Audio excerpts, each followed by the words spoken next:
Olá, estimados alunos e alunas, professor Átila falando em mais uma videoaula de História. O tema da nossa videoaula vai ser Egito Antigo. Para falar de Egito Antigo, a gente tem que começar falando sobre a formação da civilização egípcia. Ela vai se dar início aí, como o próprio slide mostra, 7.000 anos antes de Cristo, onde populações ocupavam as margens férteis do rio Nilo. Essas populações eram nômades, elas estavam iniciando o processo que a gente chama de Revolução Neolítica, de nômade para sedentário, de coletor para agricultor, de caçador para criador de animais. Observem aí o esquema. Cheias periódicas geram humus. Humus é aquela substância composta de animais mortos, de folhas mortas, que torna o solo fértil e assim torna aquele solo propício para a agricultura. A civilização egípcia formou-se em decorrência do crescimento das aldeias agrícolas, os nomos. Então as aldeias egípcias, a formação do Egito Antigo passa por essas aldeias chamadas de monos. O manejo dos recursos naturais, entendimento dos regimes de cheias e o desenvolvimento de tecnologias possibilitaram duas coisas: o transporte de água para locais não atingidos pelas inundações e a drenagem dos terrenos encharcados e pantanosos. Então observem, não adiantava para os egípcios encontrar um lugar com fertilidade. Eles tinham que usar aquela fertilidade de forma inteligente, de forma correta, encontrando tecnologias para ajudar eles a plantar, a criar animais, sem que aquela fertilidade, aquela inundação do rio Nilo acabe por prejudicar eles. Então, observem aí que o resultado disso tudo é o aumento dos campos cultiváveis.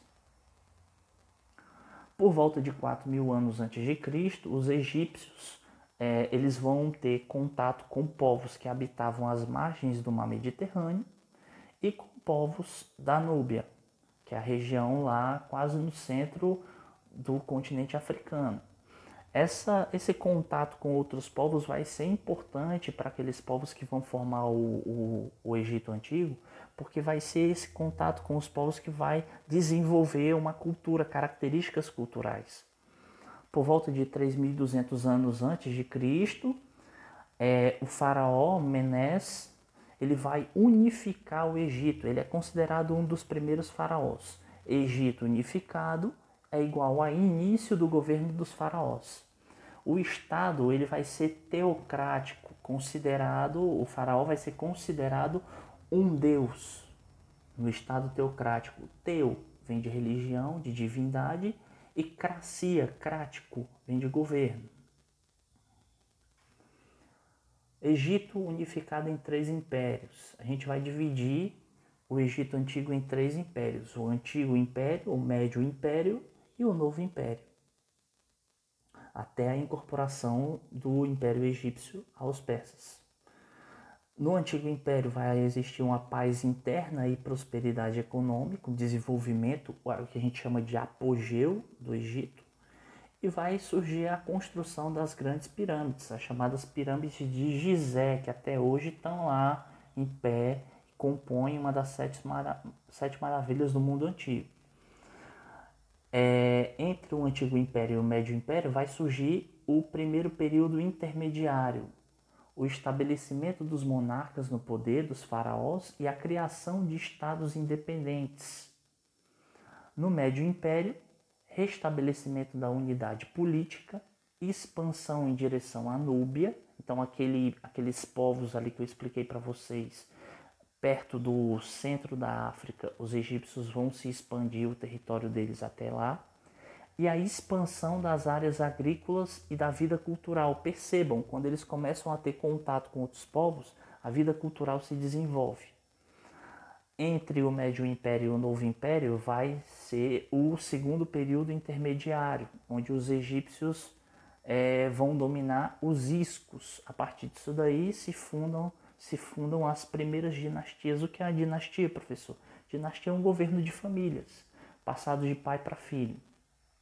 No Novo Império, os iscos são expulsos do Egito, existe uma retomada da Núbia, a Núbia que era dominada pelo Egito passa a ser livre, e os egípcios conquistam a Palestina, a Síria e a Fenícia. Lá no Antigo Testamento, a gente observa em alguns livros que existe um domínio dos egípcios pelos hebreus. No terceiro período intermediário, existe uma fragmentação política, o declínio do Império Egito, do Império Egípcio pelos núbios e depois pelos assírios. E no final, a incorporação pelo Império Persa. Logo depois, o Império Persa e o Egito vão ser incorporados pelos romanos. A Roma vai dominar a região do Egito. A sociedade egípcia, aí observem, a divisão social era uma pirâmide. No topo da pirâmide, o faraó, considerado um deus e chefe do Estado. Olha aí o Estado teocrático que eu expliquei para vocês. Embaixo do faraó, os sacerdotes, um grupo privilegiado que organizava o trabalho e decidia por todos. Então, os sacerdotes é que mandavam, esse grupo aqui vai realizar determinada tarefa, esse grupo vai realizar outra tarefa. Eles eram respeitados. Algumas vezes, os sacerdotes eles eram vistos como conselheiros dos faraós ou ocupavam cargos altos.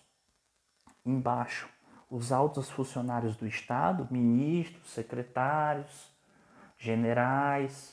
Embaixo, os escribas, que eram os administradores, aqueles que registravam as movimentações da administração, registravam os grandes feitos dos faraós, as grandes batalhas. Embaixo dos escribas, os comerciantes, que prestavam serviço aos faraós e prestavam serviços aos faraós e às outras camadas. Embaixo dos comerciantes, os artesãos. Logo abaixo dos artesãos, os camponeses. Esses camponeses aqui, eles tinham que dar parte da produção deles aos faraós e à monarquia. E quando aconteciam as obras públicas, eram os camponeses que iam trabalhar também junto com os escravos. Então, a construção das pirâmides, ela não era responsabilidade só dos escravos, não. Ela era responsabilidade também dos camponeses.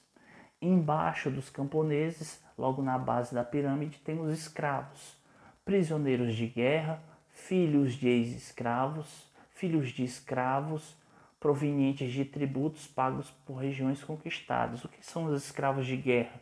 Escravos de guerra eram aquelas regiões que eram dominadas pelos egípcios e, como uma forma de tributo, a parte da população daquela região se tornava escravo dos egípcios. Observem aí no final do slide. Na sociedade egípcia, as mulheres tinham o mesmo status que os homens. A religião no Antigo Egito. Isso aqui é muito fácil, a gente vê isso muito no fundamental. A religião egípcia era politeísta. Os egípcios acreditavam em diversos deuses. A crença deles era a crença na vida após a morte. Então é por conta disso que vão existir as pirâmides e que vão existir também as múmias. As pirâmides eram as tumbas dos faraós e as múmias eram os corpos mumificados. De início, só os faraós tinham seus corpos mumificados e depois, no Médio Império, os ricos também vão ter os seus corpos mumificados, porque eles acreditavam que a mumificação preservava os corpos e assim levava uma vida sobrenatural tranquila. Os pobres não, eram enrolados em pano mesmo, enterrados na areia do deserto de qualquer jeito. Os deuses egípcios poderiam ter forma humana, aí a palavra aí, antropomórfica, forma animal, zoomórfica, ou a combinação das duas. Olha aqui, uma palavra difícil. Antropozoomórfica. Então, o termo antropo vem de homem, zoo vem de animal e mórfica vem de forma. Então, se poderia ter essas três formas: antropomórfica, zoomórfica ou antropozoomórfica. Por último, aí a gente tem que falar sobre o conhecimento que foi desenvolvido pelos egípcios ao longo do tempo. A parte mais famosa é da escrita. Tem muita gente que acha que a escrita dos egípcios é uma só, quando são três. A hieroglífica, que é mais conhecida, usada geralmente para textos sagrados. A hierática, que era usada para textos oficiais, então essa hierática aí era mais usada pelos escribas. E a denótica, que era para uso cotidiano. O povão usava mais esse tipo de escrita. A confecção na folha de papiro, isso tem a ver com a escrita, porque tem gente que acha que papiro é papel, mas o papiro, ele vem de uma planta chamada do mesmo nome, que habitava na margem do rio Nilo. É uma planta aquática muito parecida com o bambu.